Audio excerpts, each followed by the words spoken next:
Yeah, you paint white on all the colors. Incoming! Speak Closer who incoming! can No, no, incoming and can't now! be loved. You washed up. Sorry?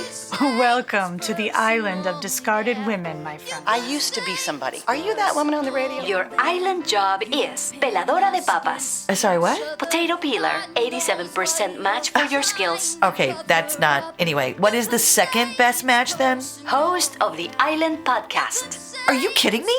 No, see, that's me. That's perfect for me. That's the...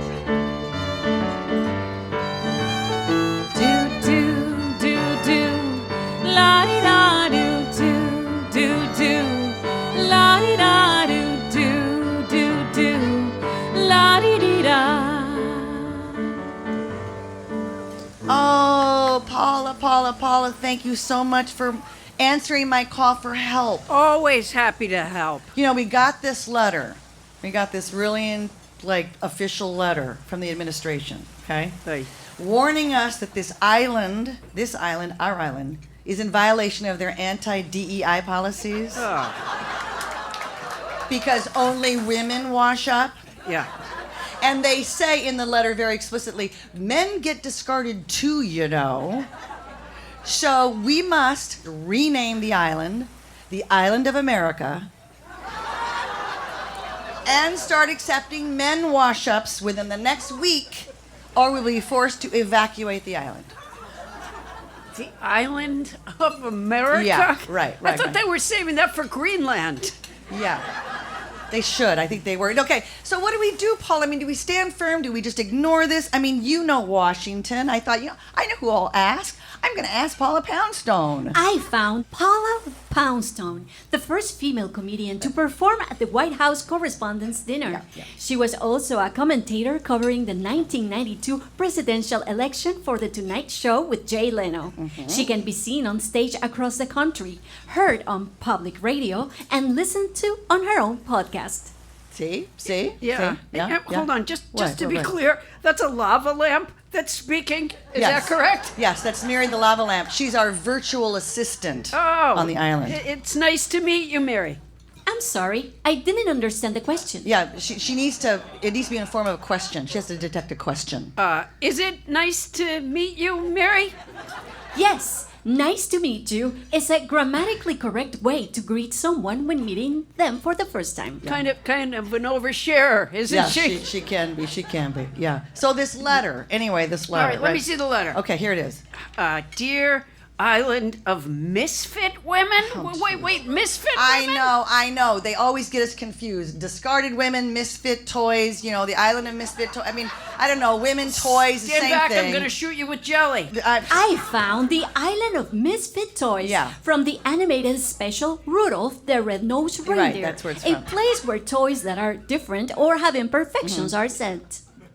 Well, actually, maybe we're not that different after all when you think about it. You know what? I just heard from the Island of Misfit Toys, because they're just around the bend over there.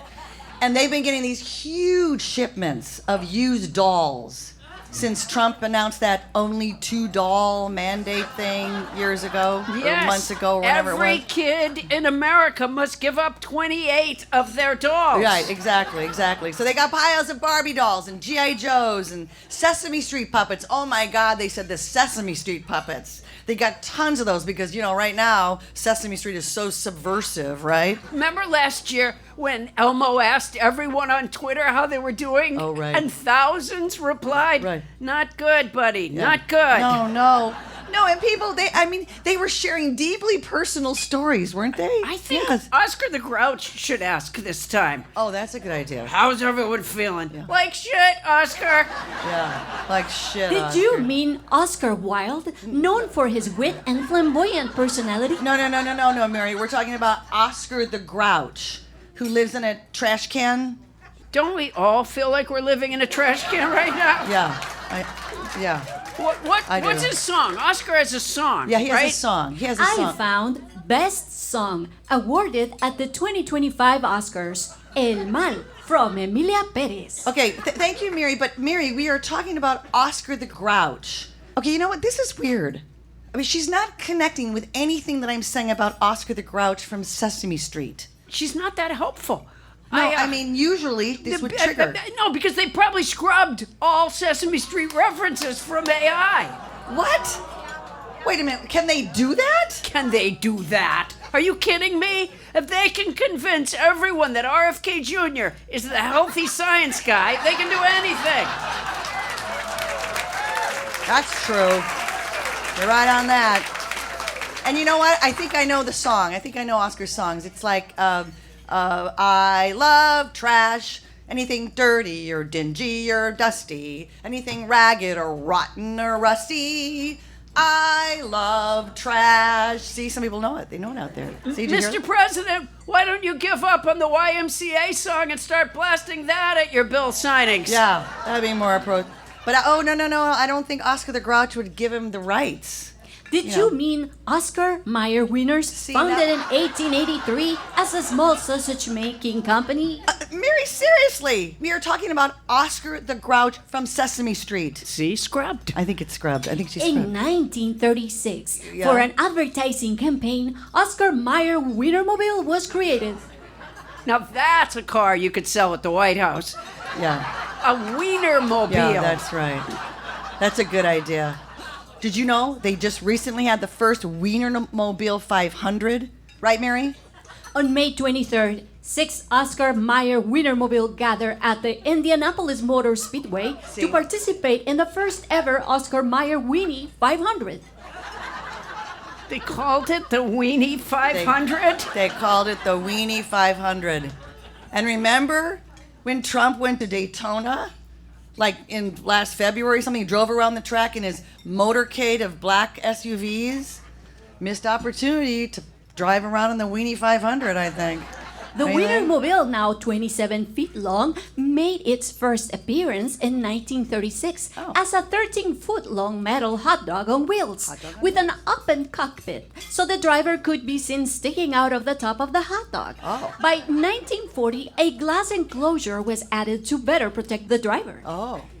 I would take taxpayer money out of the hands of starving children to see Trump drive around a racetrack with his head sticking out of a Wienermobile. Yeah, I think that I would personally drain my bank account. Yeah, I would sell my soul and vote for a Republican, a moderate, I have standards, just to see Trump driving a Wienermobile. Yeah, right. And slowly, because I guess they max out at 60. Oh, so that tank and the military plane trundling down the Yeah. street with the squeaky wheels, Yeah. that's my ringtone now.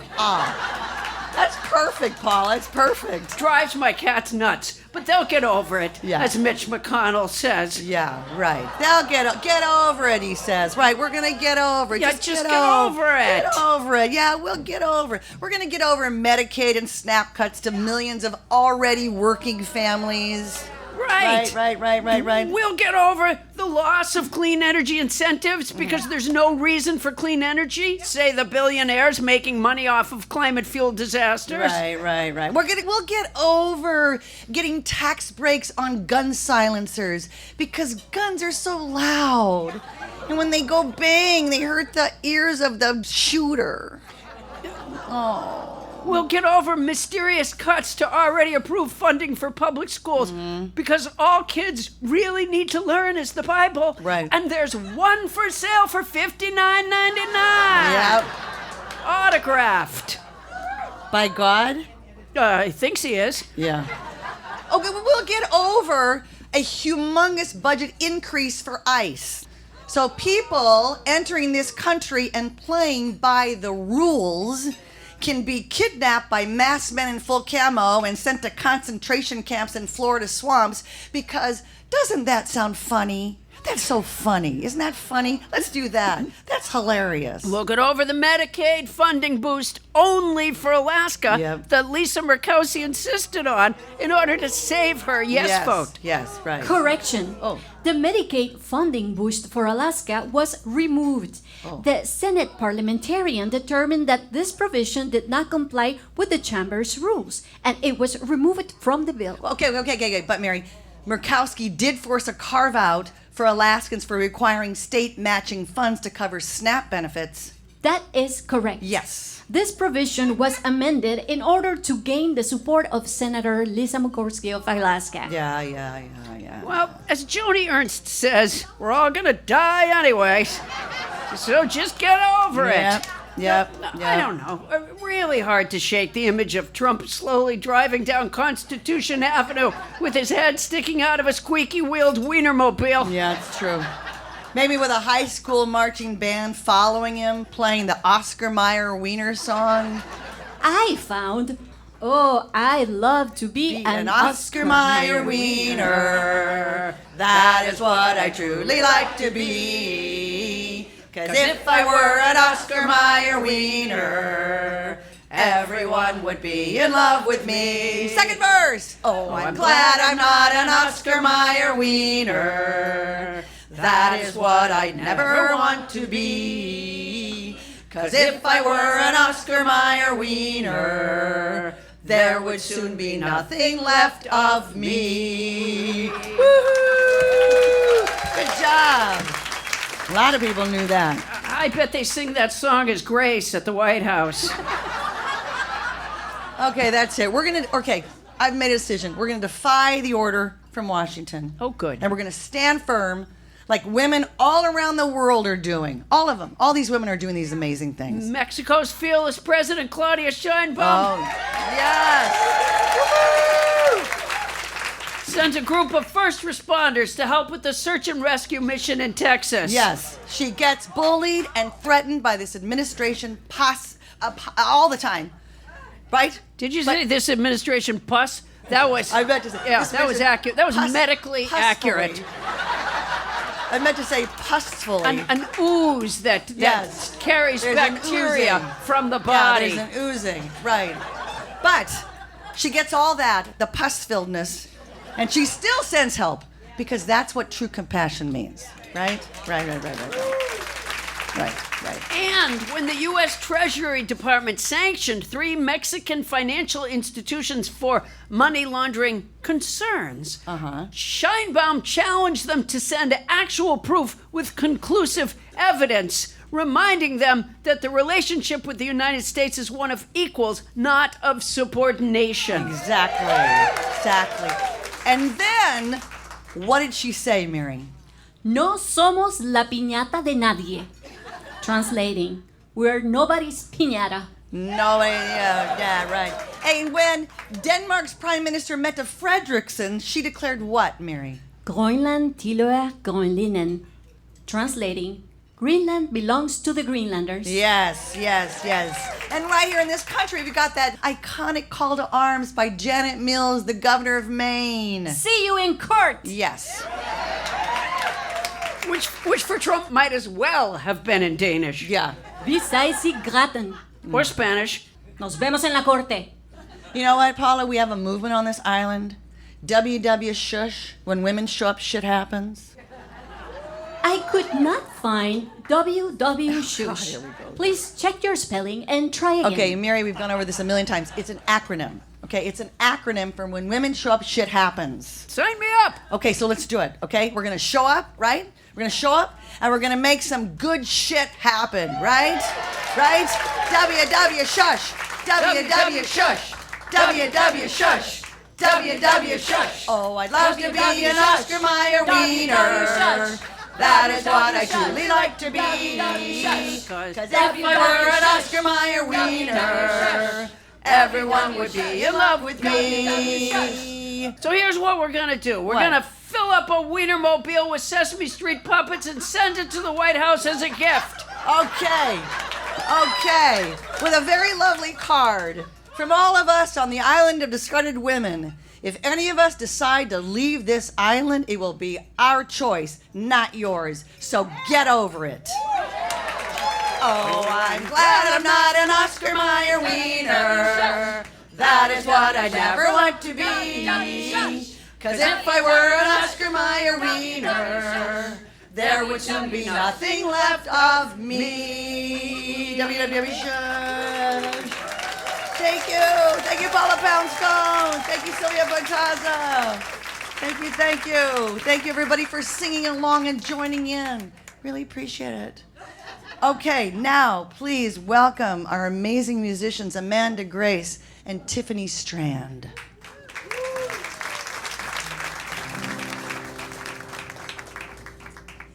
Hi, give me away, give me away.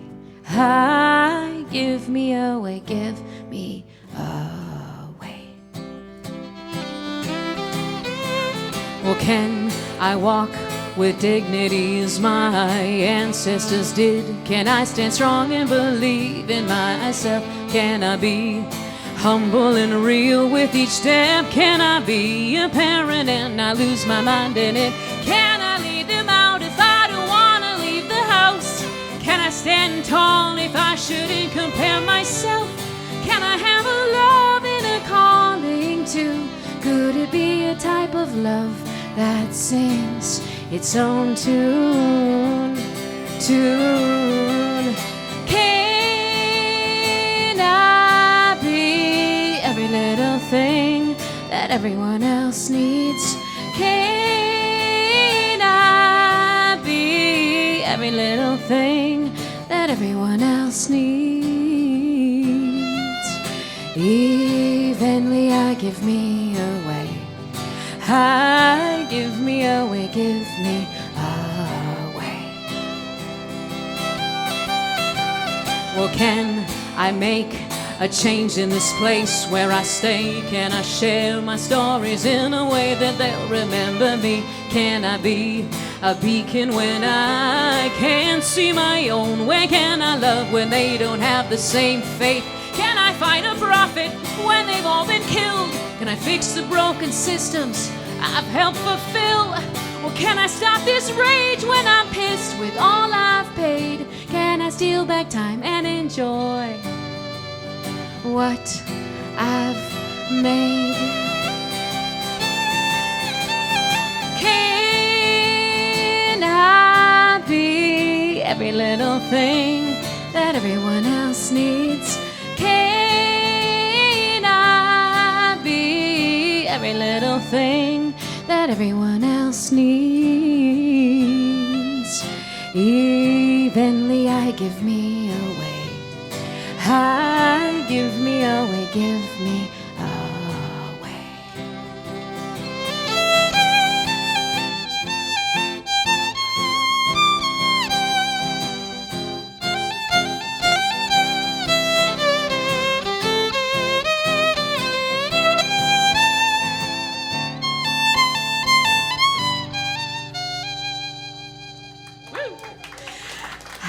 I give me away, give me away. I give me away, give me away. I give me away, give me away.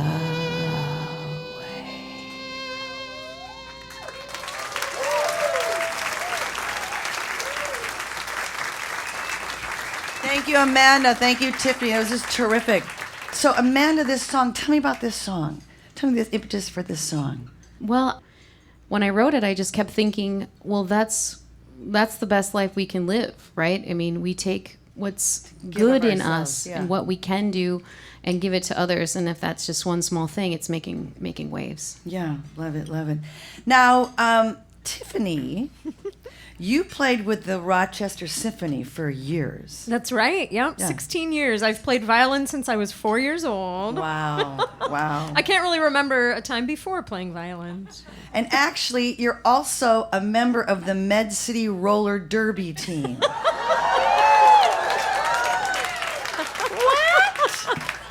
And you have a cool name. Oh, Digester. I know, Digester. And I asked her earlier, I was like, Digester. No, you're saying no. It's German, It's German. so jester, like a royal court. Yeah, The like jester. the Juster. Right, okay, got it. Also, you're an administrator, an administrator with Limb Lab in Rochester. Limb Lab Prosthetics. I work with a great team of people. We help amputee patients from all around the world. Anybody that you might know that needs a limb or an orthotic device, send them our way. There you go. There you go. Thank you. Thank you. Okay, so now, Amanda, this next song that you're going to give us a piece of, your first album was a children's album.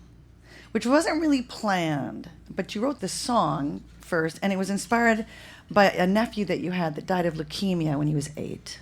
Yes, I really wasn't playing music at the time. I think our oldest son, who's now 19, was 3 months old. And so I was nursing this baby. My husband started a new career. He's working 60, 70 hours a week. And my sister, was telling the whole family, and actually is all on CaringBridge still. You can read a lot about Bryce's story. But the song sort of just, came to me. And at the time, she said, can you come and sing to him? And I wasn't really playing my guitar. I wasn't playing any music at the time. And she asked me to come over a few times to play for him. And the day that he died, I was just singing to him. And I said, you're in heaven, you're in heaven, you're in heaven. And, at that point, he was just skin and bones, and the cancer is sort of oozing out of him, and it was a marked moment for me to pick up the guitar and start writing again. So then you wrote a song for him, and you said it was inspired by the stained glass rainbow themed window in his children's hospital room in Rochester.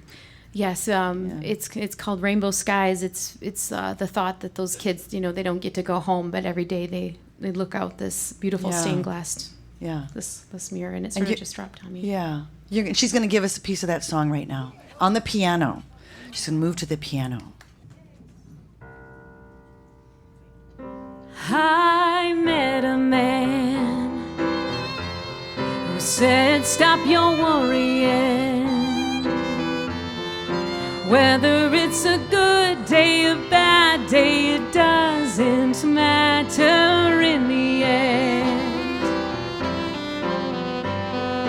I will look for today's rainbow. Although it's raining, it could still be peeking out behind the shadows of this half sunny, half cloudy day.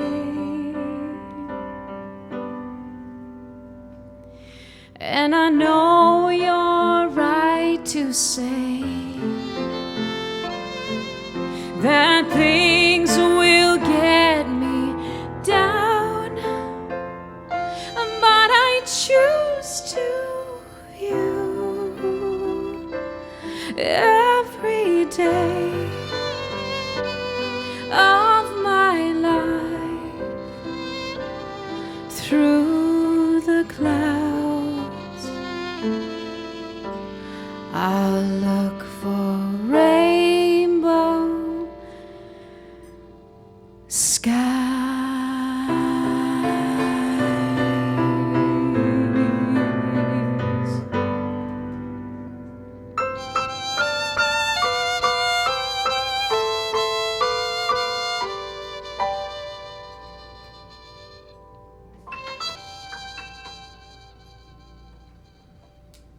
Isn't that beautiful? Oh my gosh, that's so beautiful. Thank you, so beautiful. So, Amanda, after you said yes to my invitation to be on our show and share these wonderful songs, I went through your link tree, and you had listed this book called Frenchie, The Story of a White Earth Daughter. And I said, what is that book about? And you go, oh, that's my grandmother's story. My mother wrote that book. So you're a descendant of the White Earth Nation. And Peggy Flanagan is a member of the White Earth Nation. And Louise Matson is a member of the White Earth Nation. It's White Earth Nation Family Night, people. Hello. Anybody else? Anybody else? Welcome. Thank you for being here. So your grandmother grew up on the reservation with her Ojibwe dad and her Irish mom. And then she eventually ended up in the Twin Cities with her children, but then she went back to the reservation when her dad was elderly. So your mom also grew up on the reservation for a while, right? Yeah, she was. I mean, she was in the cities quite a bit for most of her life. But yeah, she also went to powwow and remembers that as well. Yeah, and there was this beautiful story in the book about your 8-year-old grandmother going to powwow with her dad, and just the way she describes just being swept away by the ritual. Just completely swept away. And you talk about going to powwows.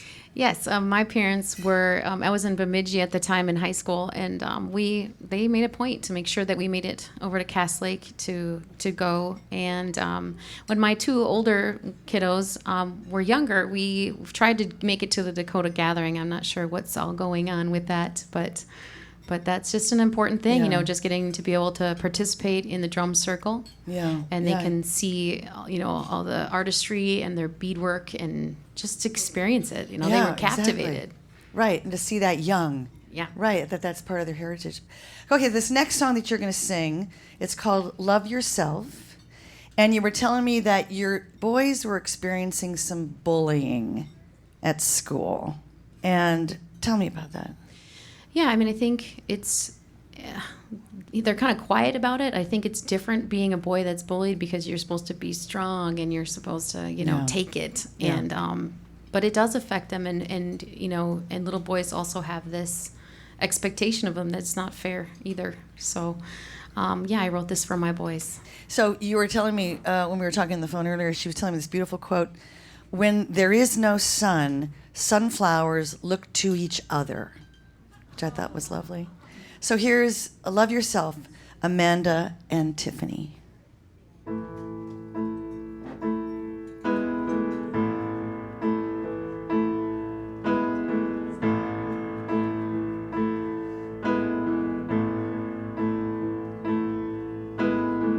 I know something is wrong, but you won't say what it is, what I miss, why is it raining? Won't look up, welling up, you can't be okay. I've been telling you, some people gotta prove they're better than you, and you're starting to think that it's true. Every fake smile, you see it in their eyes. They're hurting, but they're gonna keep on telling you the lies. Try to remember that he just hates himself, and he's taking it out on you. And don't you forget that your smile brings the sun. Hey, I love you and I wanna help, but you gotta first love yourself.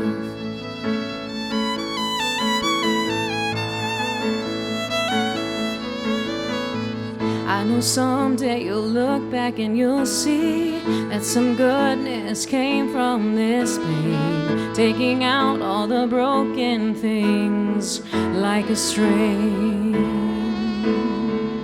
It may take a while for you to find your fire, filling up your life with people who are on your side. Each choice you make, you're further away from the facade parade they try to make you watch each day. And try to remember that they just hate themselves, and they're taking it out on you. And don't you forget that your smile brings the sun. And I love you and I wanna help, but you gotta first love yourself.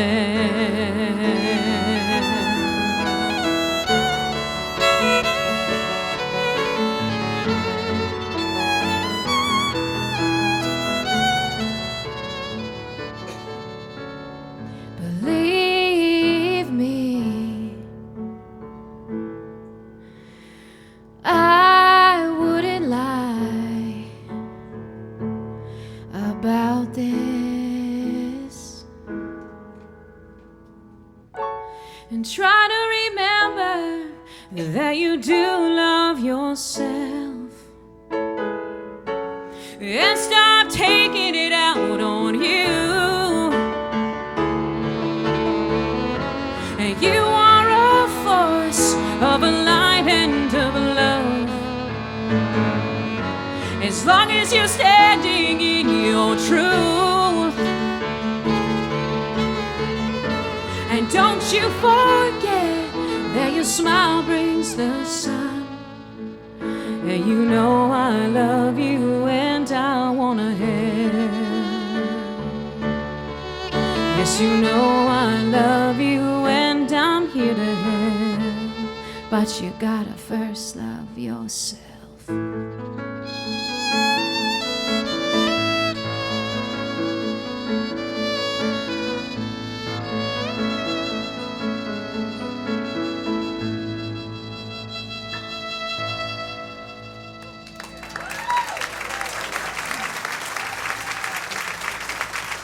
Thank you, Amanda. Thank you, Tiffany. Just gorgeous, just beautiful. All right, please welcome back Paula Poundstone. Paula, come on up. You know, Amanda and Tiffany, I want to tell you a story that your story about the rainbow song reminded me of. My nephew broke his leg once, and my sister asked if I could come play for him. And I don't really play anything, but I did used to take drum lessons, so I brought my drums to the hospital, and honestly, it didn't take them that long to set his leg. He wasn't even there. He had checked out, but I played my drums anyways, and the hospital asked me to leave, and your story just reminded me of that. Yeah, that would make sense. Because I know you love connections. I love the connecting. I love the connecting. So many connections. It's drum in the hospital night. Yes, Yeah. Okay, that's a good. So Paula, you're living in L.A. You're living the life in L.A. Living the life. How's it going? Okay, so L.A. You got National Guard. You got Marines. Yeah. You got people on horseback in MacArthur Really Park. inspiring a lot of young kids to sign up for the military. I Yeah. got to tell you. The kids playing soccer in MacArthur Park all were so impressed. It's unfucking believable. I went after, when there was the first protest about federalizing the National Guard, I joined a protest at Grand Park, I think it was, downtown. There was a lot of speeches, of course. There was, a few thousand people there. A lot of speeches. There was a lot of, being led in chants and stuff. Sure. And somebody led us in singing Stand By Me, which I have to say, as a community, we did very badly, very badly. And that was the most violent thing that we did. And did the tear gas come out? Right, exactly. These hordes that need tanks and need the Marines and shit. They said to us at the end of the event, because there was a time, right? You had to be out by like 2 o'clock. And they said, can you, as you exit, could you all go out onto Grand Street and not onto the other street? And we all peacefully walked out onto Grand Street. And like you're asked to do. Yeah, and boy, you could really see where that was a situation that needed, get your fucking G.I. Joe shit on and come on out to quell that uprising. It had to be stopped. Of course. I mean, really, Stand By Me, not good. Yeah, not good. Bring out the camo. Yeah. I saw a post yesterday. It's Kristi Noem was there in L.A. in a neighborhood, and there was all this alarm. There's all these trucks and vehicles and all these people in Kevlar and everything. And a city council member noticed that there were a lot of cameras. There was a lot of cameras around. They weren't journalists. They were just cameras. And then she realized Kristi Noem had a makeup and hair person. And she was over in the corner in a tent with makeup and hair being done. So it was a photo op. Yeah, we can go. Yeah, exactly. No, she's okay. What did she say about? Oh my God! Did you hear what she said about the floods? No. Oh, is that good? She was thankful to God because so many more people could have been killed. Boy, didn't really think that through, did you, Kristi? No. Right. That's that's a theory. That's certainly a theory. That's a theory. Yeah. So they don't think stuff through. As a group, they don't really. They don't think.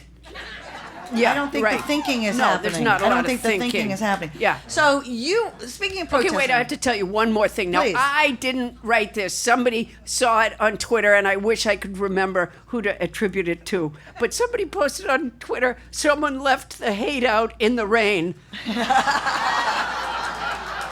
which I just thought was so brilliant. That's good. That's a sign. Yeah, that may have been worth all the suffering right there. That's right, exactly. So you are sort of perfecting the art of solo protesting. I have been protesting by myself. Yeah. I've also joined group protests, but I protest by myself in Los Angeles. I have a sign that on one side it says "Stand up to Trump," and in the other side right now it says "Reject the police state." But it's had a variety of different things at different times. But I walk an hour up Wilshire Boulevard, which is a main thoroughfare in Los Angeles, to the entrance to the 405, which is a notoriously heavily trafficked area. During rush hour traffic, I walk up, carry my sign. You'd be surprised. I don't have a stick. I have just to hold my hands up. And you'd be. You have like a cardboard sign? Yeah, it's a poster board sign. Poster board sign. Okay. We had a lot of poster board because my kids never did their assignments. And well, so you're putting them to good use. yeah, exactly. That's what I wasn't even upset with my kids for not doing their homework because I said, Someday I'll use those. Yeah, I really by myself. Yeah. So at the 405. So I walk up to the 405 and then I stand there like facing whichever direction the traffic is coming in from the and then the left turners. And I stay there really for only about 20 minutes before I walk back, also holding the sign. And the truth is, even if I stayed there longer, I would still be addressing the same cars as I'm walking back past. That's the beauty of LA traffic. So are they honking multiple times? Each car is honking again and again and again? No, I don't think. Although I will say, I realized the other day, so my hands are occupied by holding the sign. Sure. They're up, above my shoulders on both sides. And by the way, if you drive by a protest, honk your horn. It really means so much to the protesters. Yes. And it says more and more that we're not alone, we're not alone. Right. And, you may be busy having to do something and you can't be out there right then, but that honk means a lot. But I get honks, and I don't see very well. And so, people are behind the windshield. I really don't know. So, sometimes I don't realize, so they honk, and I give them the high school head nod. I do just lift my head up because that's as much as I can do. Or sometimes I extend 3 fingers as a wave, which, I hope is not a Nazi salute of any sort. Probably something. Yeah, probably is. Something. Yeah, there's going to be a photo of me doing that, and people look at what she's doing. But I try to acknowledge the person who is apparently responding to me. And a couple of times, I haven't realized until far too late that they were flipping me off. But I'm still spreading the love, and that's the important thing. Exactly. I love it. All right, speaking of spreading love, I don't know if I told this story before, but one day I'm standing out there, and it's carbon monoxide, right? I'm in this underpass. It's not a pretty place to stand. And a cyclist has pulled up at the same moment, and we're both waiting for the light to change. And he's got the cycle garb, the tight shorts, and like a real deal cyclist. And he stops, and he had a mask on, and he pulls his mask down, and I noticed that it's a black guy. I don't know why I care that it was a black guy, but I did care that it was a black guy. And he pulls his mask down, and he looks at me, and he said, I know you're out here by yourself, but I want you to know you're not alone. And then he fist bumped me, and it was so great. Oh, yes. See, it's all worth it. I always say be one of the numbers, or even just be one. Just go do something. Go do something. That's what I tried to tell the people at the hospital when I was playing the drums. And they said, no, we're glad you're only one. Please leave. And the one drum. You just had one drum? No, I had a whole kit. Okay.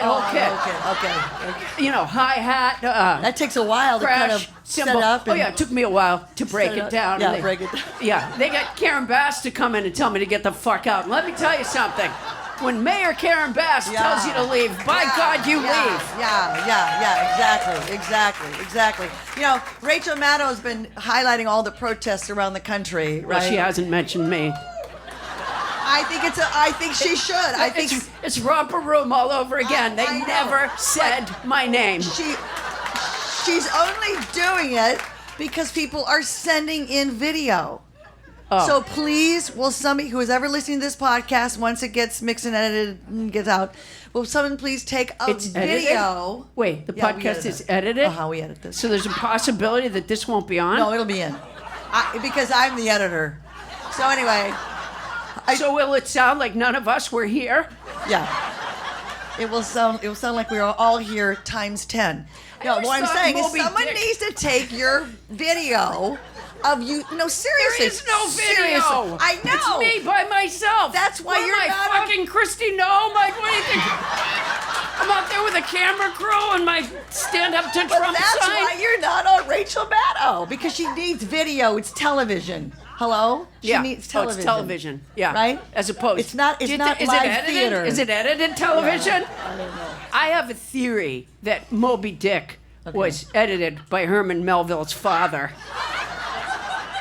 Why? Because there could have been some cuts. I think there could have been some cuts in Moby Dick. It's a little, it drags here and there.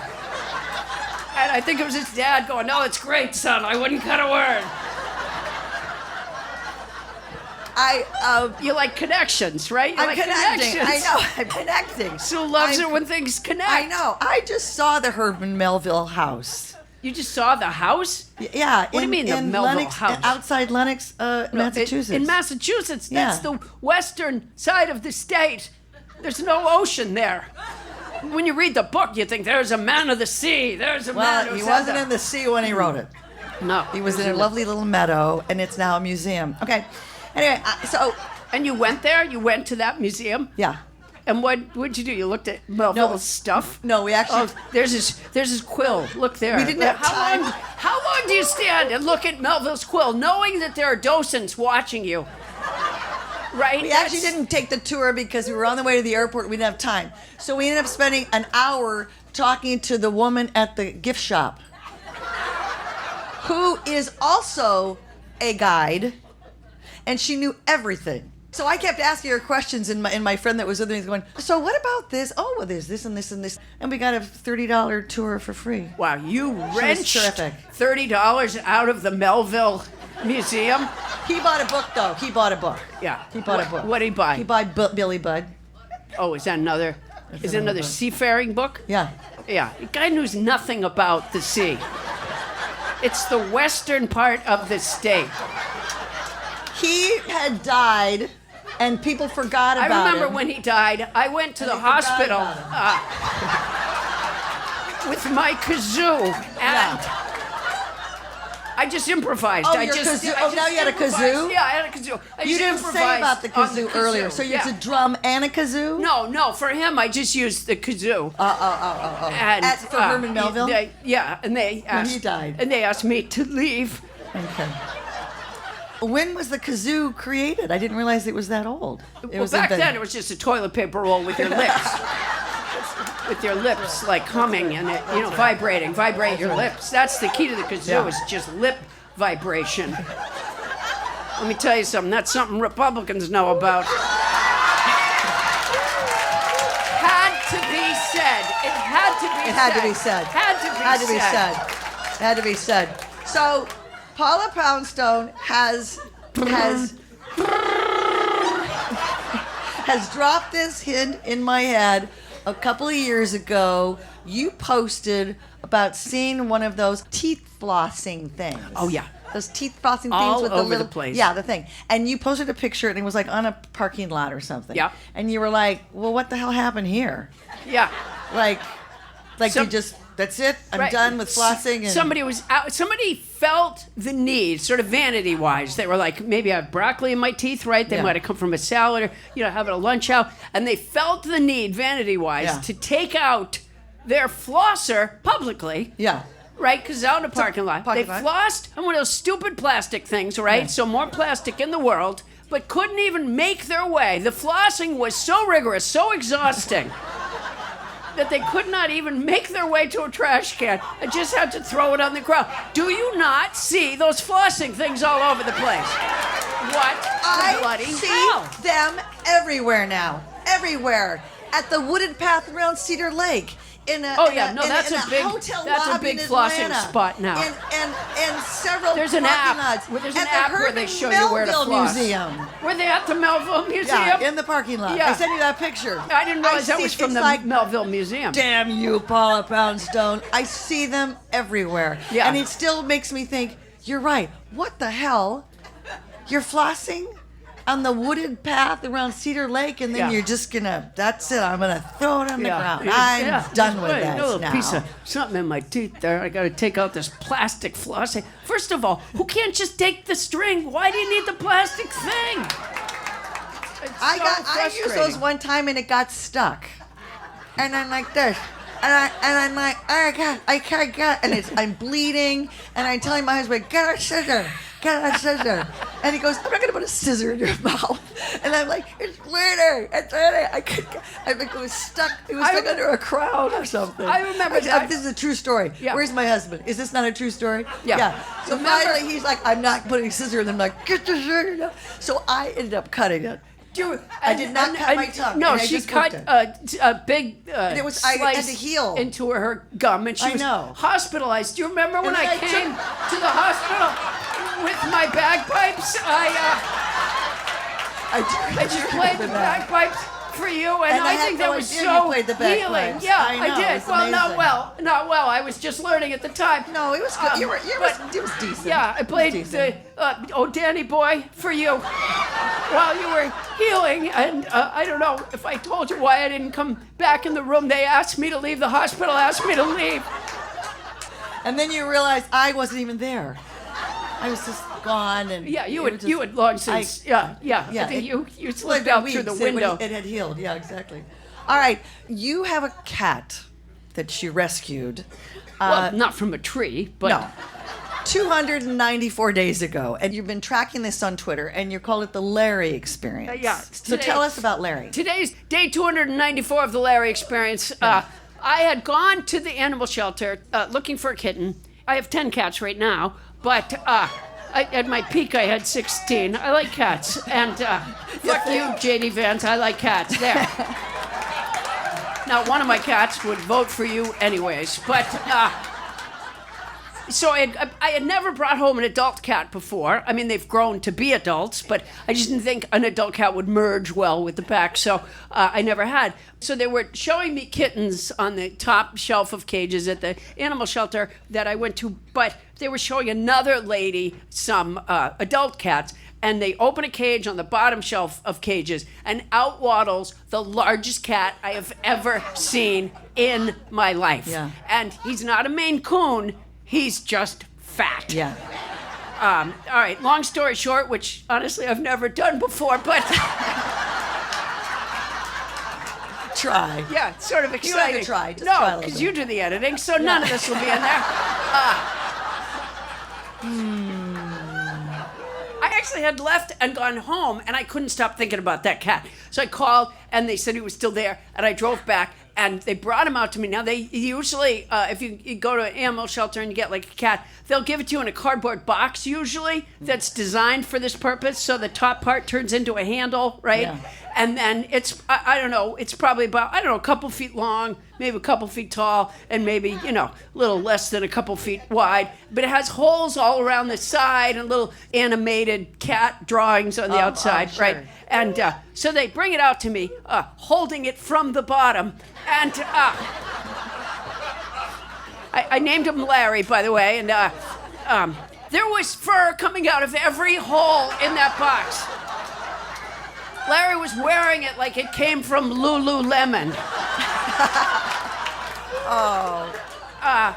I mean, part of the reason I was interested in him, he had a great personality even the day I met him, but also he was going to die. That's just, it's too fast. So I weighed him, and the way I weigh him was I weighed myself, and then I wrote that number down, and then I gathered Larry up and weighed us both, and then I did wrote that and did the subtraction. He was 23.9 pounds. Wow. 294 days ago, and I was back at the animal shelter for something else later, and I said, that fat cat was 23.9 pounds. And they said, oh, then he lost weight since we took him in. He was 26 pounds when they got him. So I've been helping him lose weight, and one of the things that I do is, well, A, I just don't feed him that much, but B, I take his low-cal dried food and I gather a handful of it. I shut the doors to the living room and I throw him his food one piece at a time. But I leave 2 cats in with us so that he knows if he doesn't haul ass, he's not getting that piece of food. There you go. And it really.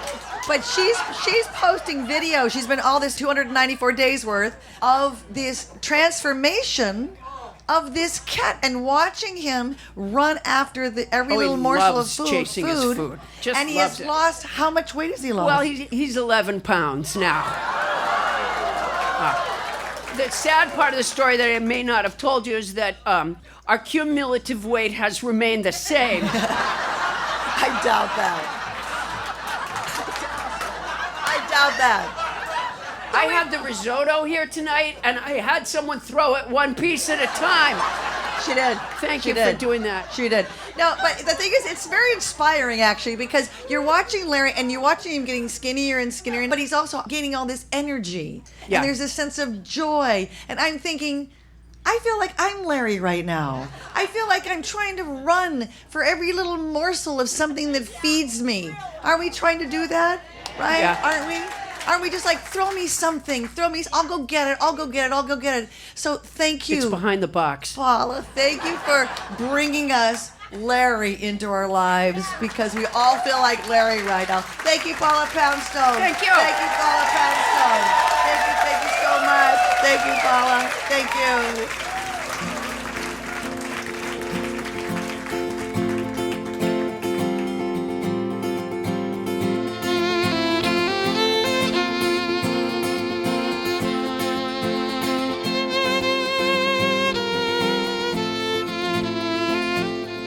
Don't know why life's so complicated sometimes, Maud, beyond its meaning. Hidden like a maze just beyond your sight, you don't know what's coming. What's on your doorstep as you open it each day, there's no way of knowing. The years run on like a race with no start and no end, they just keep on going. Show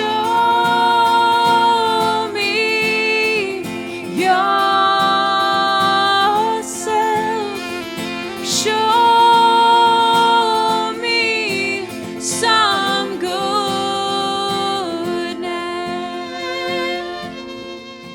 Today, the executive order came out in January, announcing bans to DEI policies nationwide.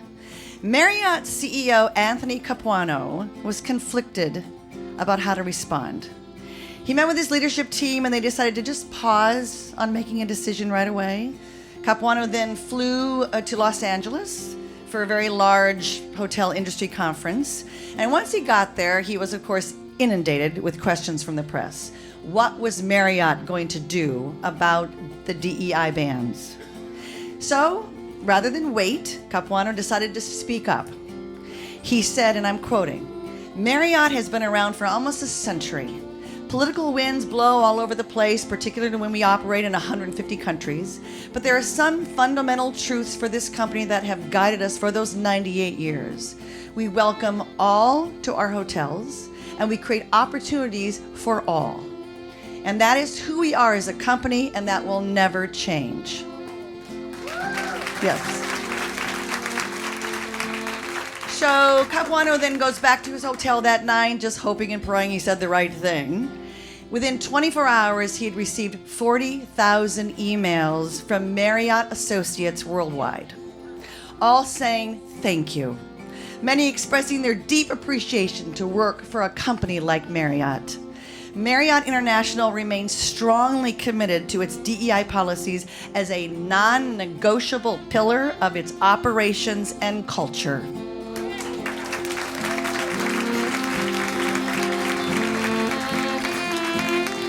They say you can change the path of your life by moving rocks into the river. How do you know which ones to choose when you can't lift that boulder? Show me yourself. Show me some goodness. In times like this, when the world feels tense, socially fragmented, it's easy to miss the quiet, consistent goodness happening around us. But if you really look, it's there, especially in the work of our teachers. To me, teachers are some of the most powerful examples of goodness in action. You see, every day they show up, not just to teach math or history, but to nurture, inspire, and hold space for the next generation. Often with limited resources and in increasingly complex classrooms. Their work is rarely celebrated at the level it deserves. They are, without a doubt, unsung heroes.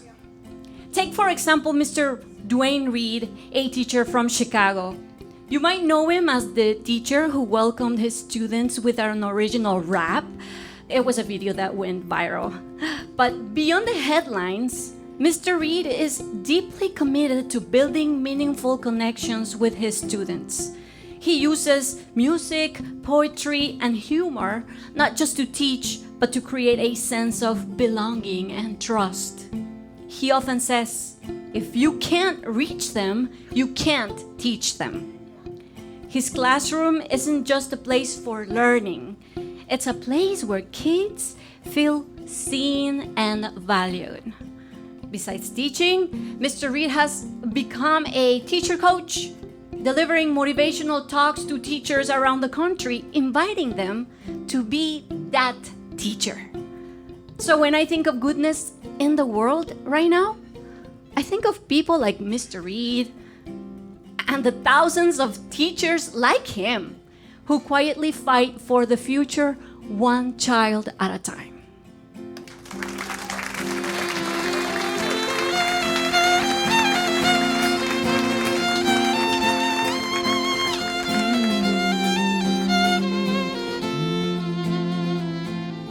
Let's go for a walk outside and watch the leaves dance down from their maker. Forget all the things that seem too big to know, and which path is smoother. Show me yourself. Show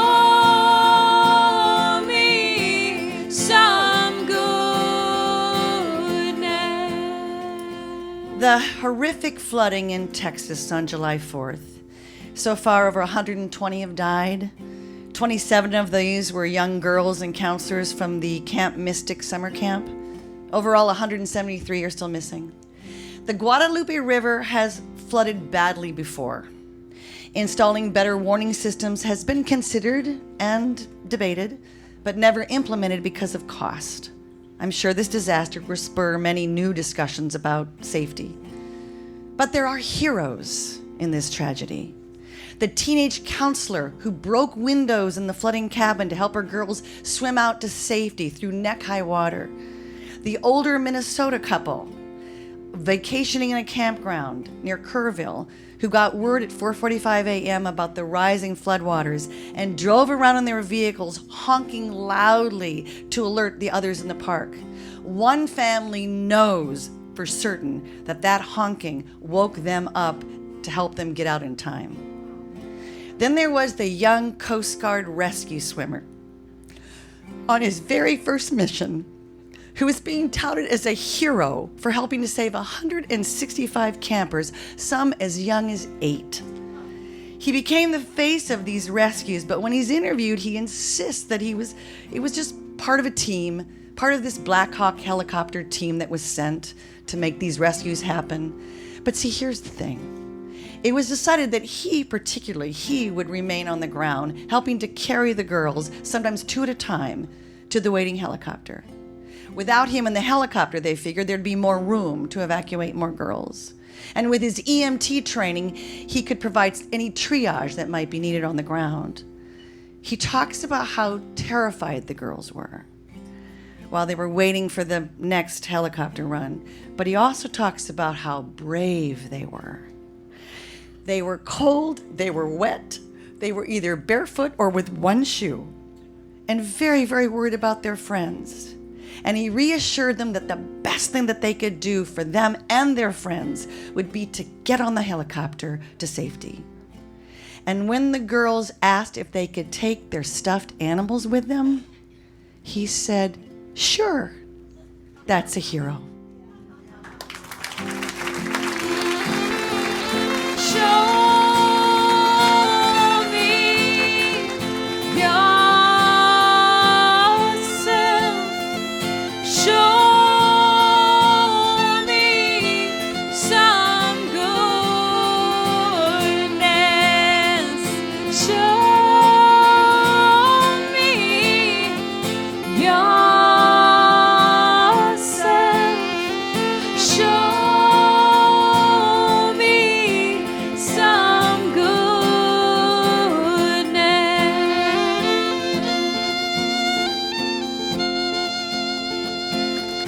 Amanda Grace, Tiffany Strande, thank you, thank you, thank you. I want to share one more experience that I had, and then we're going to bring up Peggy Flanagan. Friday afternoon, June 27th, I joined a very long line of people standing outside of the Minnesota State Capitol, waiting to pay our respects to Melissa Hortman, her husband Mark, and their dog Gilbert. They had been murdered, as we know, the morning of June 14th by a man who sought them out because he didn't like their politics. Melissa, the Speaker Emeritus of the Minnesota House, is the first woman to lie in state at the Minnesota Capitol. I didn't know Melissa personally, but I knew that she was very well respected and led with both strength and compassion. So as I'm standing in line, I noticed the two guys behind me looking very official in their blue suits, okay? And they're both wearing buttons that say LFG. And the buttons weren't the same design, but they both had the same initials. Now, I'm often a little late on the figuring out the text abbreviations camp, okay? So luckily, somebody else in line went up to them and said, "Hey, what does LFG mean?" "Let's fucking go," says the one suit guy, kind of quietly. And of course I thought, oh, that's it, of course. I listened harder. He said, well, after he won the trifecta in 2022, Melissa named the 2023 session the hashtag LFG session. "Let's fucking go," she said, "and get things done while we can. We'll worry about the next election later," right? I asked the guys, "Did you have those buttons made just for today?" And one guy said yes, he had the button made for today. And I noticed there was a small heart on his button that said MH for Melissa Hortman. And the other guy said no, he'd had his button since 2023. I wanted one. Either one would be fine. Melissa was also known for her sorry not sorry speech in 2017. She was the minority leader at the time and tired of the almost empty room while powerful, heartfelt speeches were being given by women on the House floor. So she said, and I know all of you know this quote, "I hate to break up the 100% white male card game in the retiring room, but I think this is an important debate."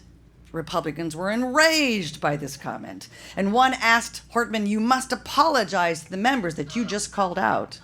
And she said, "I have no intention of apologizing. I'm really tired of watching women of color in particular being ignored." And she mentioned Representative Peggy Flanagan, Representative Illinois Omar, and others. And she said, "No, I'm not sorry." Her words went viral, inspired a protest at the Capitol with men and women carrying signs saying, "Sorry, not sorry. We support Melissa Hortman." 30-second and 60-second videos of her speech popped up all over the place. She received more than 3,000 emails from as far away as Australia. So back in line, I hear one of the suit guys ask the other, "Do you think she would like all of this that's happening here?" And the other guy paused and he said, Well, maybe. Maybe if she thought it would affect change. She's affecting change. Thousands of us showed up that day to pay tribute, including Joe Biden.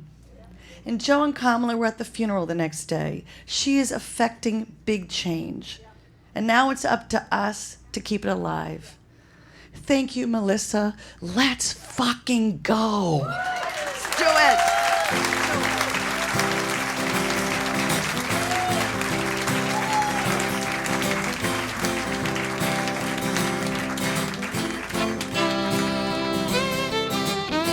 The words we choose, they're just like the weather. They can split us apart or bind us together. Heated debates or a cold shoulder might get too hot or ice out your neighbor. Black or white, red or blue, you need me just like I need you. Oh, people, we gotta learn to love one another. Got to stand up together and believe that we need each other. My sister, my brother, got to stand for each other till we see we're all we need. Please help me welcome our special guest for the conversation, Peggy Flanagan. Come on up, Peggy. Come on up. Come on up. Amanda Grace, Tiffany Strande, one more time. One more time. Thank you, thank you. Thank you, thank you. Hi, Peggy. Hi.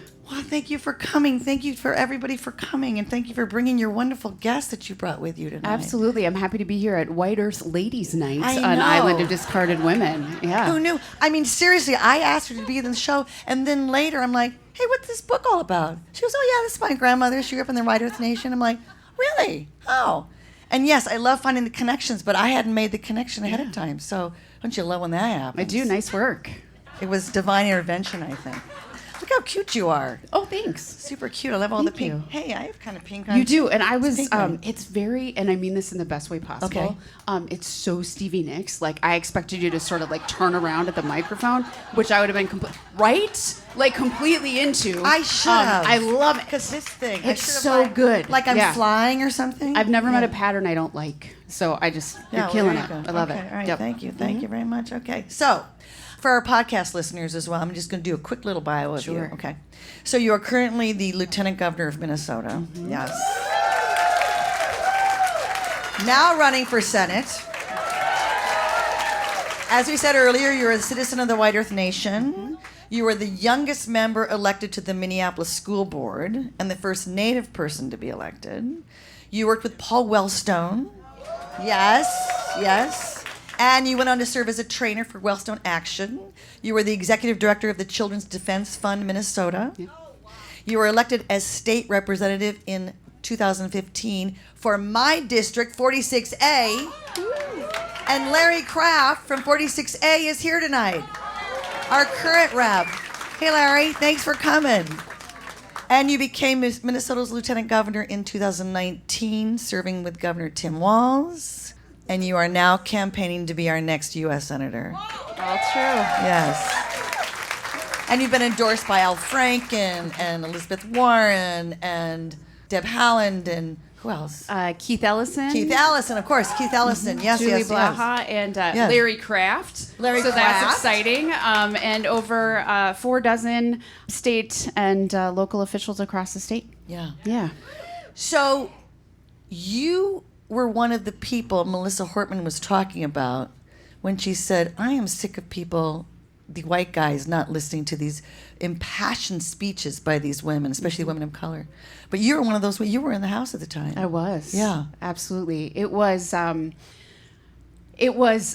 interesting, and I mean that in the most Minnesotan way possible. And it truly was It was a really, really heartfelt debate. Yeah. And frankly, as one of I was the second Native woman elected to serve in the legislature. And so, yeah, you can clap for that, yeah, sure. Absolutely, right. Now there's many, many more, which is very exciting. But at the time, there weren't a lot of us. So it felt like when we were standing up, we were taking some risks. Yeah. We also founded the People of Color and Indigenous Caucus, which has grown every cycle since that time. But Melissa was just so clear.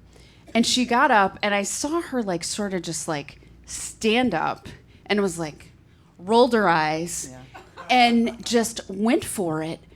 And it was this moment where in a space that didn't really feel like it was created by us or for us, she stood up for us in a way that I just had never experienced before. And then, later on when she was asked about it on the House floor and interviewed, myself and Ilhan Omar, who's a representative at the time in the state legislature, were like behind her. I know. Saw the video. You're right behind her. And we're like, yeah.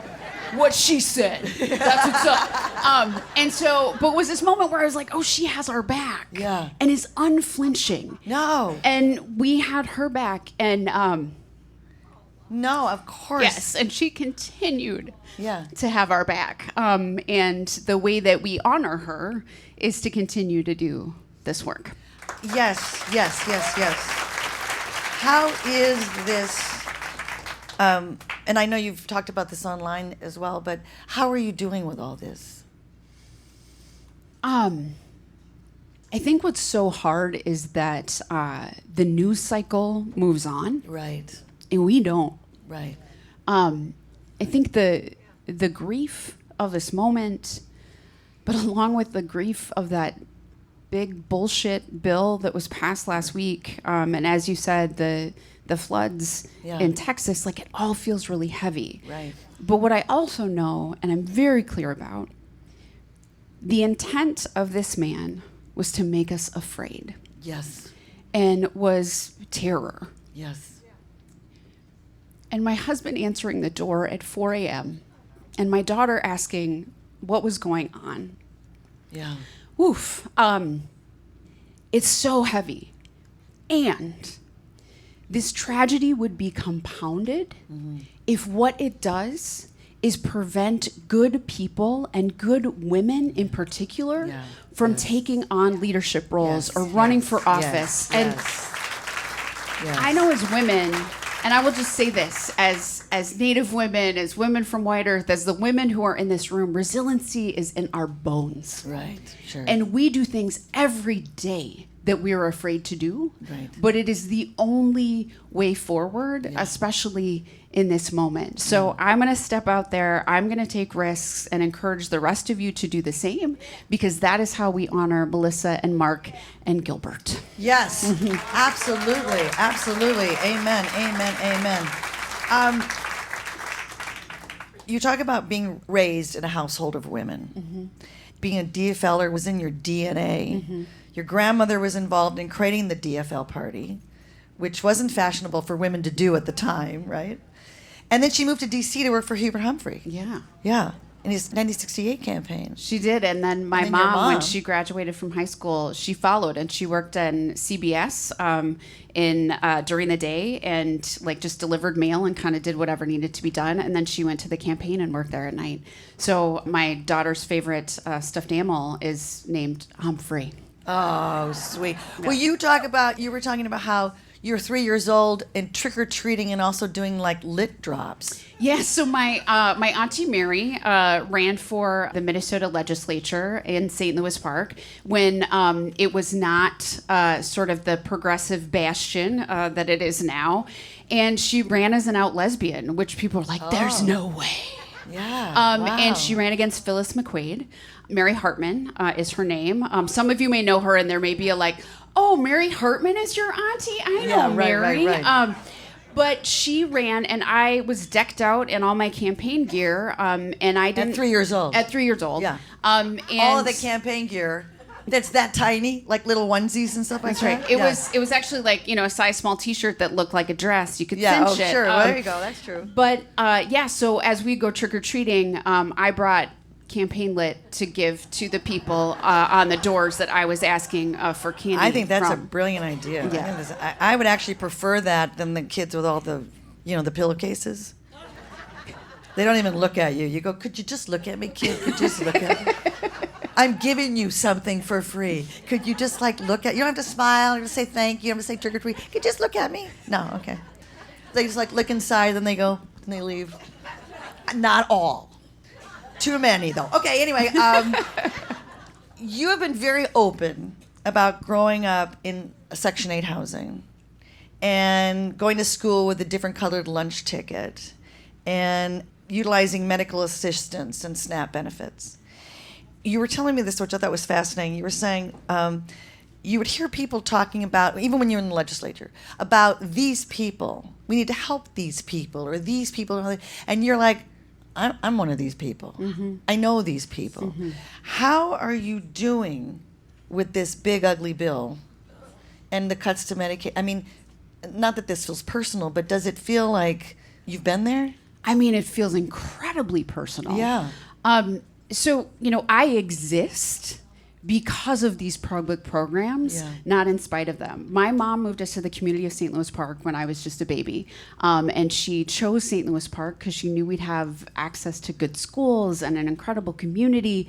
And I still live there with my family because that's where I wanted my daughter to grow up. Yeah. But we relied on Section 8. It's how we got housing. The Child Care Assistance Program allowed my mom to go back to school and get her certificate in phlebotomy from St. Kate's.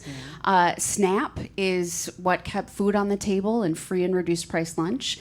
And, of course, I didn't grow up in an agricultural community, but now I am very clear that the reason there was food on the table is because there were farmers from all across the state of Minnesota who are advocating for kids like me. Yeah. Yeah, give it up for farmers, everybody. Right. And for medical assistance, I was a kid who had really bad asthma. And there were times when I was in the hospital more than I was out. Wow. So much so that I had a private tutor that had to be hired through the district, Mrs. Orr, who went trick-or-treating for me when I was in 3rd grade. A grown woman dressed as a clown going door to door who I bet made eye contact. I'm sure she did. I'm sure she did. I bet she didn't have a pillowcase either. No, that's right. No. And she brought me candy at the hospital. And so I think what is so clear in this moment is that there are not enough people in Washington who understand what it's like to struggle. Right. Because if they did, they would not be making these terrible decisions. Right. So that is why I'm doing this. Yes. Because we need more of those people at the table making these decisions. Yes, absolutely. You're absolutely right. You're absolutely right. Because how many people, they trash all these wonderful Ivy League schools, and they went to the Ivy League schools. That's right. You go, what is that about, guys? Seriously? I bet you go to the reunions, though, and you love that, huh? Mm-hmm.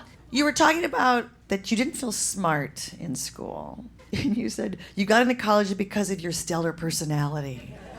So you went to St. Cloud State, and then you went to the U of M. Mm-hmm. And I love the story about the first class that you took.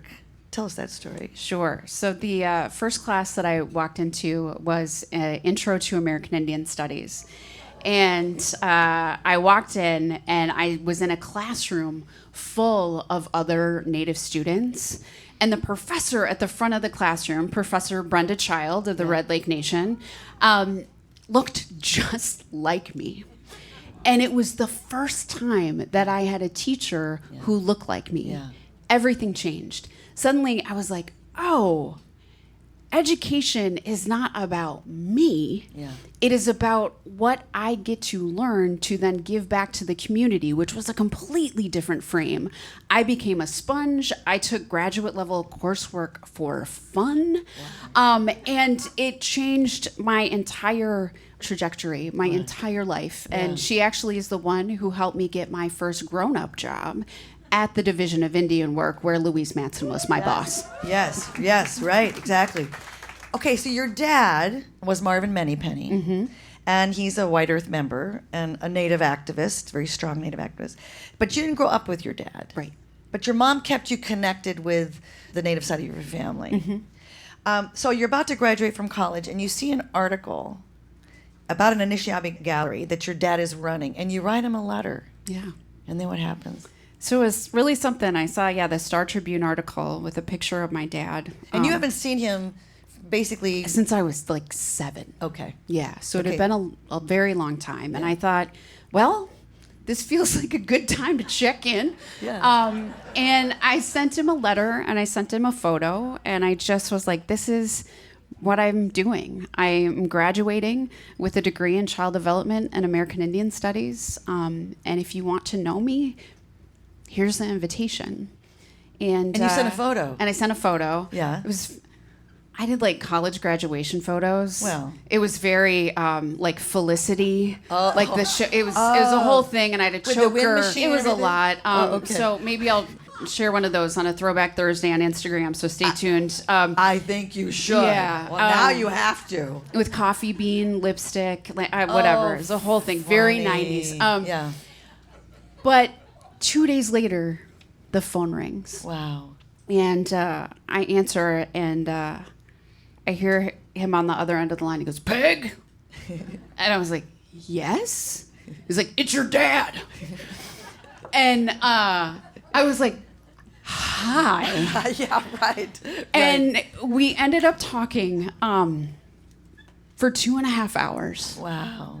Wow. Every question I had, every story I wanted to know about. And he said, he's like, "My girl, I wasn't healthy and ready to be in your life. Yeah. I am now." Yeah.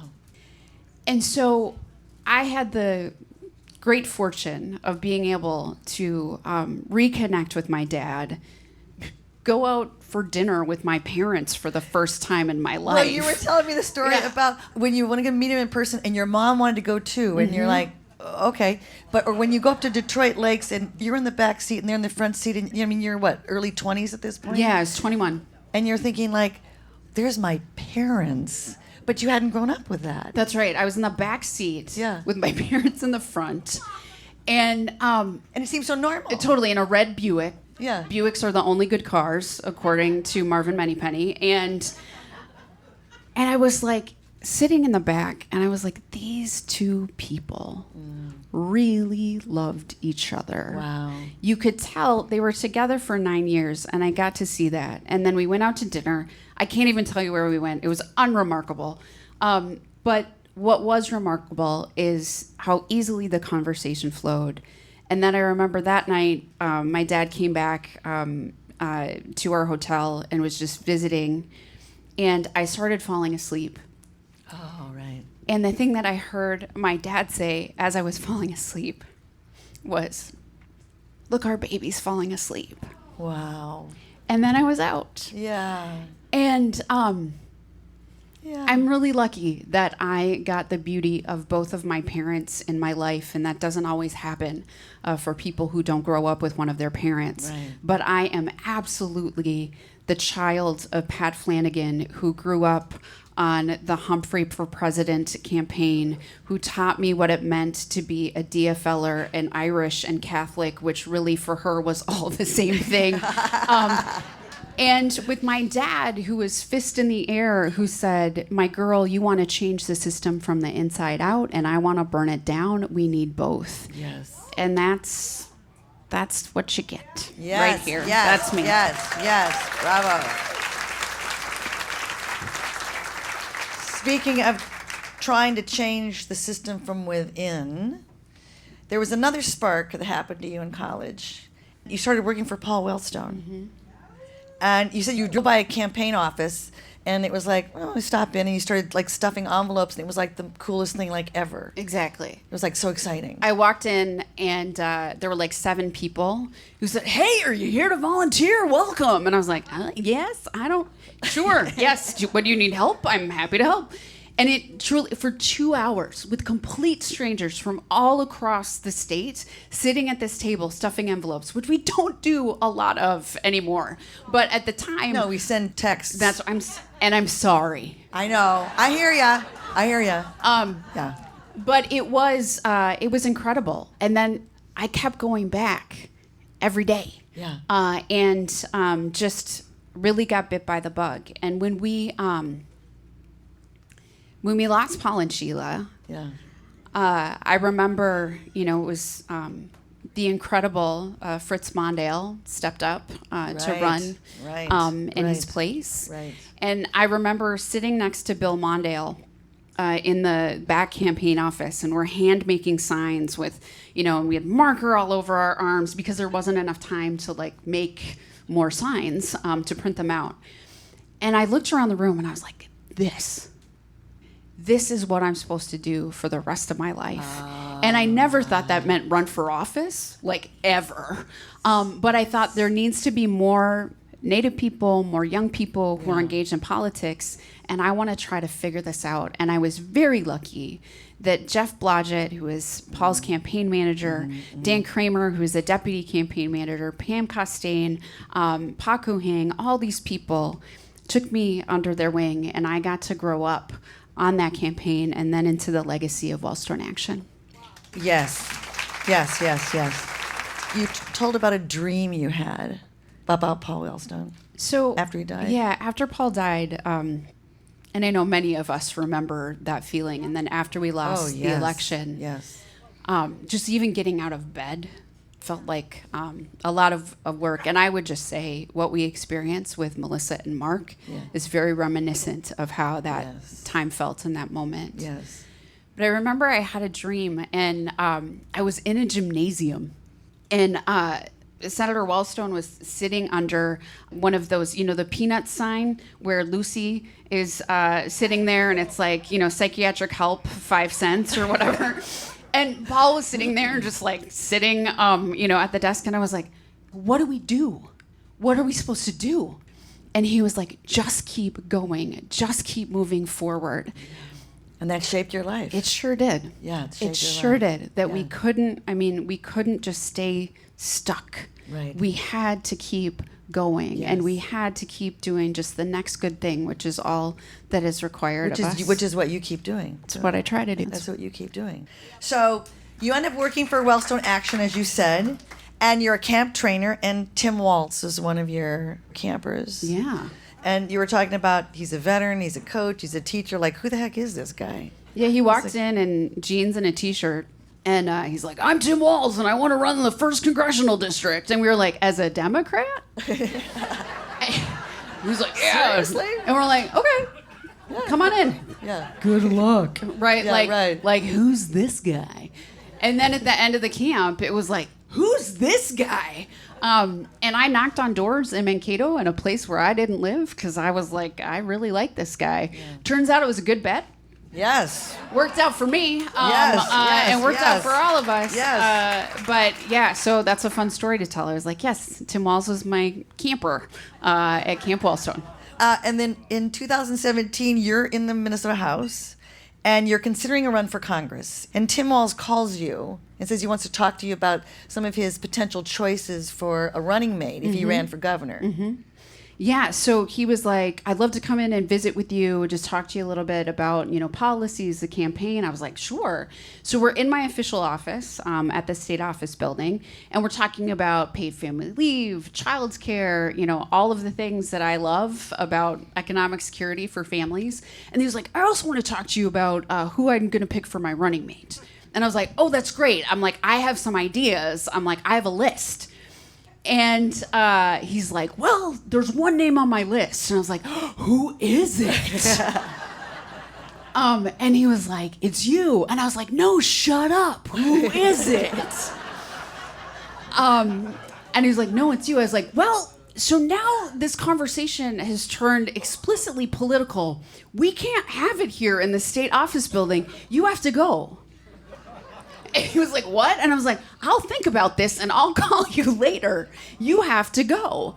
So I did what anyone would do in that moment, and I called Tina Smith. Yes, of course.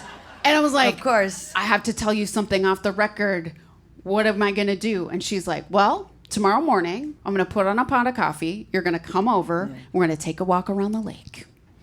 And gave it a lot of thought because I was in the legislature. I would be shortly ready in those, in the upcoming session or two to likely chair a committee, to be in a leadership position, and had to make the decision, is this worth the risk? Yeah. And when I thought about the need to have more people who knew what it was like to struggle, the need to have more child advocates at the table, and frankly, when I think about the crisis of missing and murdered Indigenous women, we needed a voice. Yes. And I thought, this is a risk that is absolutely worth taking with someone that I have known for over a decade.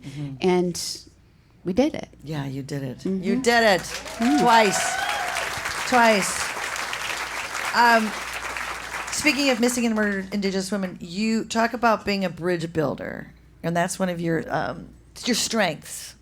And you talk about a story on Minnesota Public Radio. You hear an interview with Representative Paul Gazelka. It was Senator. Oh, is he Senator then? Okay, Senator, yes. And he was speaking to the host at the time, which was Tom Weber, who's now your husband. And Tom's here tonight too, right? He is. Yeah. Hi, Tom. Hi, Tom. I got to marry my local celebrity crush. So Gazelka's talking about... So I had heard him talking about seeing the movie Wind River, which is about the missing and murdered Indigenous women's crisis. And I was like, gosh, this is clearly a film that had an impact on him. Yeah. So once we came into office and the governor and I had our first meeting with Majority Leader Gazelka, I was like, we're getting ready to wrap up. And I said, Senator, there's something I'd really like to talk to you about. I'm like, I heard you on the radio talk about missing and murdered Indigenous women. And that's actually an issue that I'd like us to work on together. And he was like, oh, well, I'm glad that you heard that interview. And he said, I'd like that.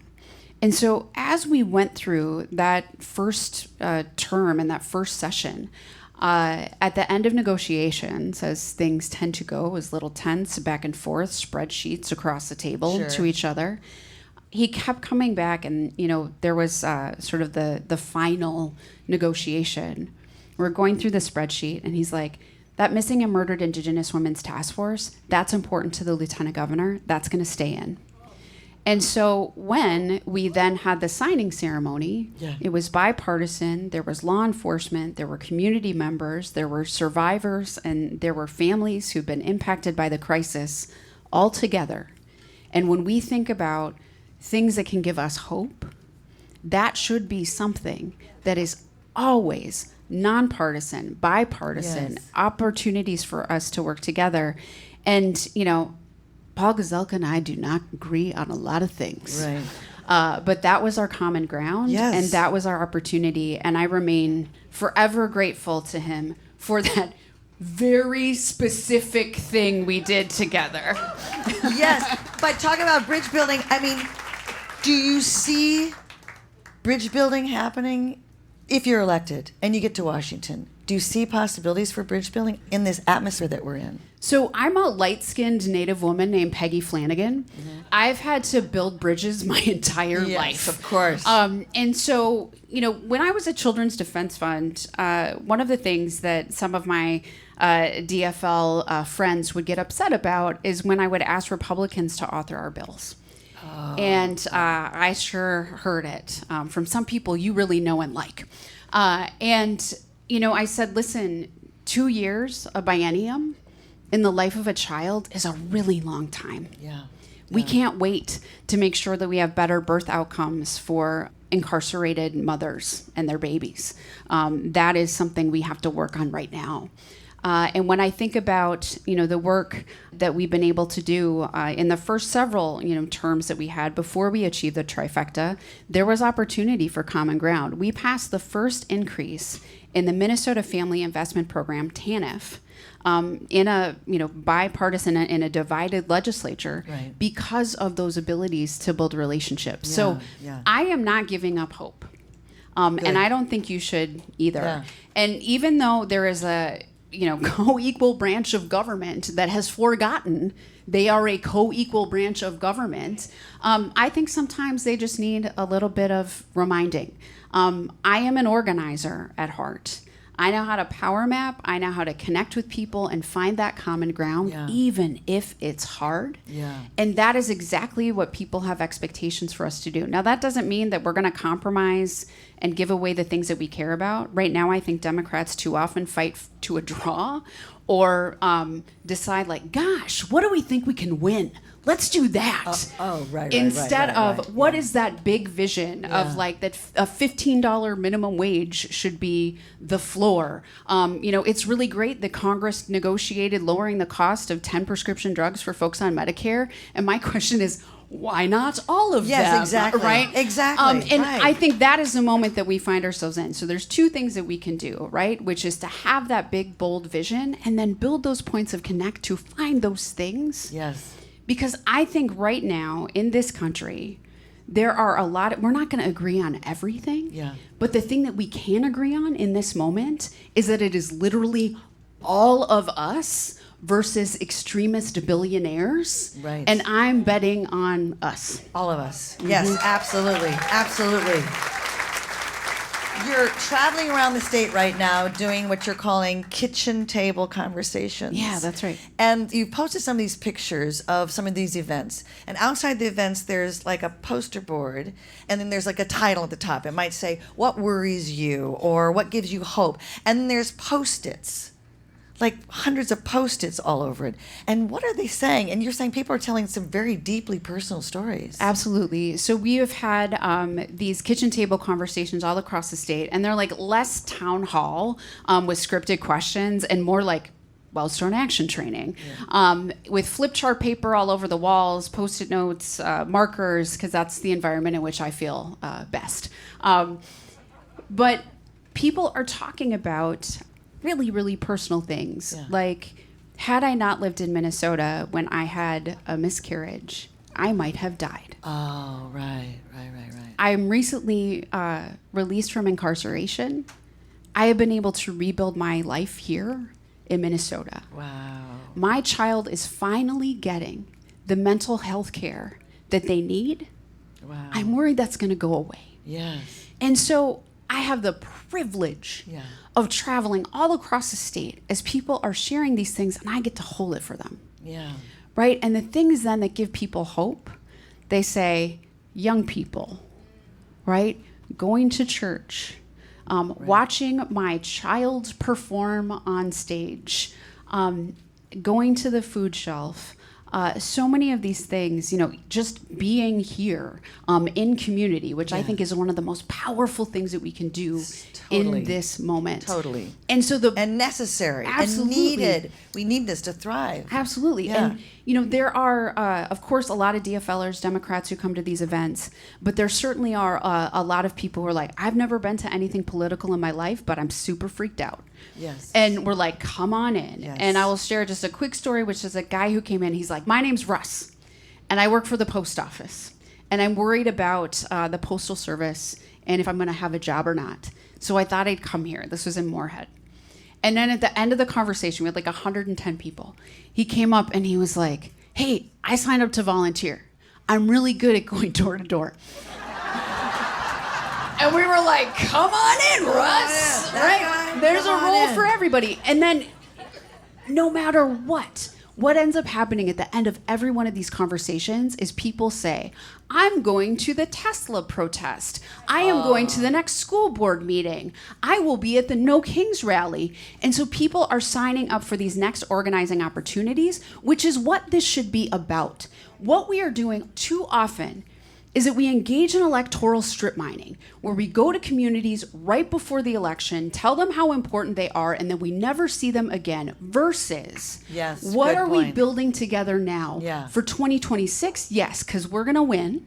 But then for 2028 and 2030 and 2032, so that we are building the strength of this party again, so that people feel like they are part of something better than themselves. They are not isolated. There are more of us than there are of them. And the guy who fist bumped Paula Poundstone understands that too. Yeah. And so that is the inspiration I think that we need to take in this moment. And there have been Republicans who've come to these conversations too.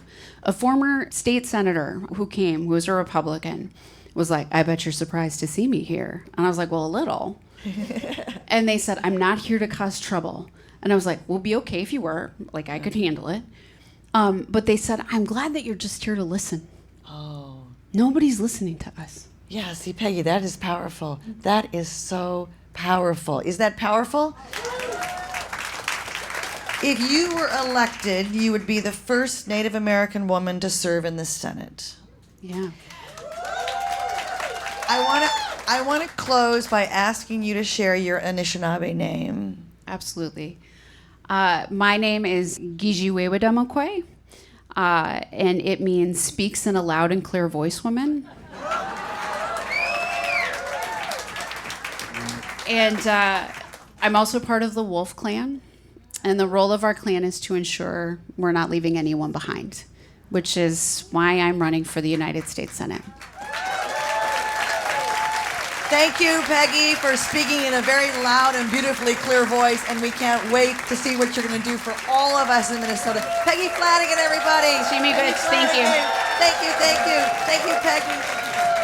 All right, that's our show for tonight, everybody. That's our show. Thank you to Peggy Flanagan again, please. Thank you to Paula Poundstone. Come on out, Paula. Come on out. Come on out, Paula. Thank you to Amanda Grace and Tiffany Strande. And Silvia Pontaza. Come on out, Sylvia. I want to thank our live captioner, Erica Cook, our engineer, John Robinson, our crew, Lexi Carlson, our incredible volunteers, Carolyn Denton and Doug Anderson, Bonnie Allen. Thank you for sleuthing around and taking our pictures. I want to thank the staff at Crooner's Supper Club. Thank you to our researcher, Marissa Helms. And a big thank you to our generous sponsors for tonight, Amy and Jeff Hill, and Cornelia Wise, and my sister who's here from Seattle, Nancy Scott. Yay! Please visit our website, islandofdiscardedwomen.com, to learn all about our upcoming shows and to listen to all of our episodes. We will be back very soon with another live Island of Discarded Women. Thank you, everybody. I'm Sue Scott. Thank you and good night. Good night.